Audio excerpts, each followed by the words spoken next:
During high school, I was pretty outgoing. What happened in this story changed that in me forever. I was a relatively well-known guy, not popular, just known enough, so sometimes during lunch I would sneak away just to get some peace and quiet. It was during lunchtime one day I saw this kid being bullied. I was a pretty big dude and a quarterback for my school football team, so confrontation wasn't new for me, and I hated bullies. To be honest, I started going to the gym because I used to look like him, more on the slender side. He seemed pretty introverted because he couldn't even keep eye contact for very long while I was talking to him. He also spoke in a soft, airy voice. I helped him pick his stuff up and caught a glimpse of his name. To protect the people in this story, we'll call him Corey. I told him if those asses ever messed with him again, and he wanted the help, he could ask me. Didn't really want to force my help on him, so I tried to make it more of an offer than a statement. He just softly said, "Thanks," and left. I asked around the school who he was, and everybody kind of gave the same answer. He was quiet, kept to himself. But apparently one day, Corey was helping the girlfriend of one of the guys in the group that jumped him. We'll call him Brock.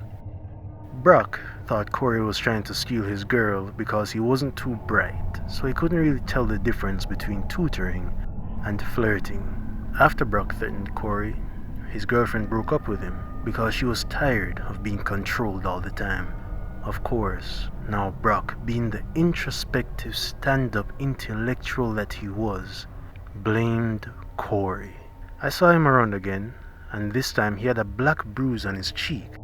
So I asked him if he was okay, but he just shook his head and said yes, and kept walking. Something was different about him today. He was always quiet from what little I knew about him, but his eyes, they looked different. They looked empty, almost soulless. I can't explain it, but the way he looked, something was definitely wrong. But I didn't think pushing the issue would help. He barely knows me after all, and he might think I'm only doing this out of pity, but I wasn't. It was knowing firsthand that people like Brock like to target people he viewed as weaker, and the world can be a cruel place. Sometimes it's nice just to have somebody in your corner. The last time I saw Corey was one day while I was walking down the hall right before the final game of the season. I saw the same bullies and Brock surrounding him, taking turns throwing his stuff on the ground. But then they took out this old-looking glass thing out of a case. Couldn't really see what it was from afar. They took it out and shattered it to pieces on the ground. That's when Corey let out this demonic scream that I never thought I'd be able to hear coming from a human. He held the broken pieces so tightly that they cut him in the palm of his hand. I ran over to him and clocked Brock in the jaw. None of his little yes men were actually prepared for a fight, so they backed down as soon as their ringleader was put on his ass. I told Corey to go to the school nurse for his hand, and then to the counselor. I couldn't stay much longer because the game was about to start.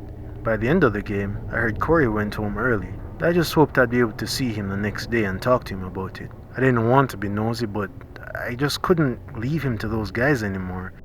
At the risk of being pushy, I was gonna ask some of my close teammates to help give him some type of protection and security. Then I was going to report it to the school to see what they could do. The next day, Corey walked up to me and gave me a note, and he said he was feeling much better now and he'll talk to me at lunch.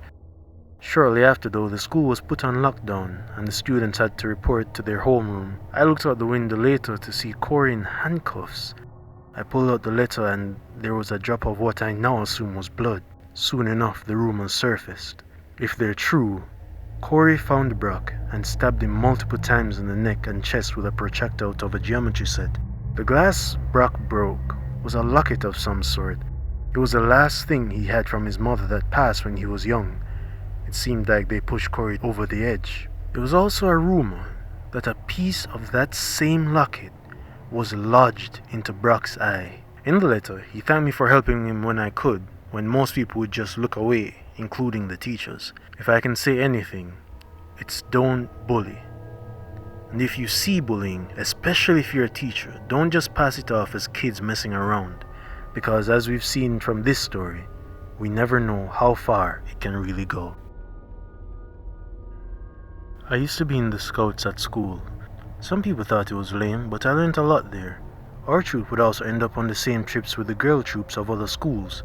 And having to spend overnight with the girls by the campfires was worth a couple people thinking I was lame. We used to have a camp at school during the summers. We would stay there overnight for about 2 weeks, and we had a little storage facility that would house food, some equipment, stuff like that. One night, my friend Jimmy brought liquor on camp. We all took turns taking a little bit, but to be honest, I never really got why people liked drinking it. It didn't taste very good, and it didn't feel very good going down my chest, but I was young, and I wanted to keep the night going with my friends. We started getting hungry in the middle of it, and I was in charge of the store key, so I went for some snacks. The whole world was kind of tilting when I was trying to walk in a straight line, but I tried to power through it. Then I heard weird footsteps.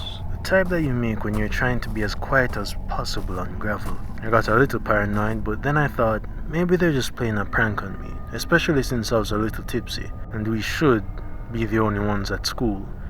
Then I heard a whisper, and I was sure that it was a bunch of the guys trying to freak me out, so I laughed and I said, "Alright guys, very funny, come on out." Then the place got dead quiet. The wind howling in the dead of night was all that broke the silence. Then, out in the distance, I saw what I was sure was the outline of a person, but way too tall and buff to be a student, at least not one I saw in camp. Their back was turned to me, or at least I assumed so, because I couldn't see the white of their eyes. I figured maybe it was a teacher or a caretaker from the school, so I kept walking. But something felt uneasy. The air felt tense, and I couldn't shake the sinking feeling in my chest. I heard 3 footsteps, and when I looked back, he was looking at me.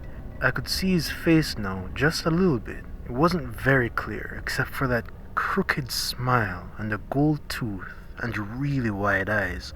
I looked at him for about 3 seconds. He took 2 steps forward, then he charged at me at full speed. I was so confused I sprinted off in the opposite direction as fast as I could. I could hear my heart beating, and I was instantly sober. I tried to make it back around to the front by cutting across the field and basically doing a complete circle around the school. I only looked back once to see him out in the distance just standing there, facing me I think, but it was way too far to actually tell. But I wasn't gonna wait to find out. I took a few seconds to rest, hopped over the fence, and went back around the front. When I reached, the teachers were there and rushed me to get back inside. In a stern but slightly frantic voice, I went back to the rooms we were sleeping in, and I saw Jimmy with a pale look on his face. I asked what happened, and he said he went to use the bathroom, but as he was about to head back, he saw a weird guy sneaking around with long, white, matted hair. As he was walking, he noted something in his hand, one of the biggest butcher knives he'd ever seen, with something red dripping off of it. He walked around with a deranged look on his face, and Jimmy said he could never forget that crooked smile with the gold tooth. When we got back to school, September, we learned that the man must have jumped the barbed wired fence. There were still pieces of his clothes and little drops of blood on it. What kind of sicko would go through that much pain willingly? I don't know. I'm just glad he didn't catch me that night. Or maybe I wouldn't be alive to tell this tale now.